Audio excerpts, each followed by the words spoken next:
অনেক জল্পনা কল্পনার অবসান ঘটিয়ে অবশেষে চালু হলো টিটিপাড়া আন্ডারপাস। তো এই টিটিপাড়া আন্ডারপাসটা আসলে অনেক বড় একটা প্রকল্প, প্রায় কোটি টাকা বাজেটের একটা প্রকল্প। তো এটার উপর দিয়ে ট্রেন চলাচল করবে এবং নিচে দিয়ে বাস গাড়ি চলাচল করবে। তো এটা চালু হওয়ার আগ পর্যন্ত আসলে এই রাস্তাটা যতদিন বন্ধ ছিল, টিটিপাড়ার রাস্তাটা, ততদিন অনেক ভোগান্তি হয়েছে। তো এটা চালু হওয়ার পর আসলে মনে হয় ভালো হয়েছে। খিলগা, মতিঝিল, সায়দাবাদ যাওয়ার রাস্তাটা সহজ হয়েছে এবং কমলাপুর যাইতে হয়তো সহজ হবে। তো এক পাশে কমলাপুরের রাস্তা এবং এক পাশে সায়দাবাদ। তো আসলে জানি না কতটুকু উপকার হবে, এটা পরবর্তী সময় বলে দেবে যে আসলে আমাদের কতটুকু উপকার হয়েছে নাকি অপকার হয়েছে। তো যাই হোক, তো আমরা রেল লাইন ধরে হেঁটে হেঁটে চলে আসলাম দেখার জন্য যে আসলে প্রজেক্টটা এতদিন চালু ছিল না। আমরা মাঝে মধ্যে এসে দেখে যেতাম যে কবে চালু হবে। তো নিচে দিয়ে তখনও যাওয়ার সুযোগ ছিল না, কাজ চলতেছিল তাই। তো শুধু রেল লাইনের উপর দিয়ে নিচে থেকে দেখে যেতাম। তো ভালোই লাগতেছিল, একদম নতুন একটা প্রকল্পের উদ্বোধন হয়েছে, একদম মানে আজকেই উদ্বোধন হয়েছে শনিবার।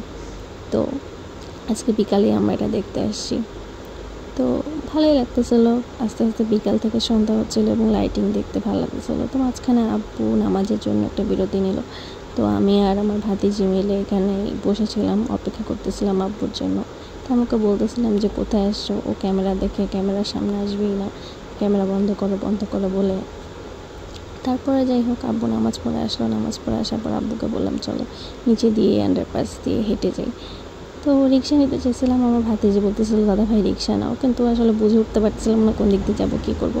যার কারণে রিক্সা নিয়ে এই জন্য ওর একটু মন খারাপ ছিল, দাদা ভাইয়ের সাথে অনেক রাগ করতেছিল। তো যাই হোক, তারপরও ওকে বলে টলে হাঁটায় নিয়ে আমরা আন্ডারপাস দিয়ে গেলাম। তো আসলে অন্যরকম একটা অনুভূতি ছিল, উপর দিয়ে রেল লাইন এবং নিচে দিয়ে রাস্তা। তো এরকম অনেক দেশই আছে আন্ডারপাস। আর ব্যাপারটা আসলে নতুন এবং আশা করব সবাই এটা খেয়াল রাখবে যে এখানে যাতে যত্রতত্র ময়লা না হয়।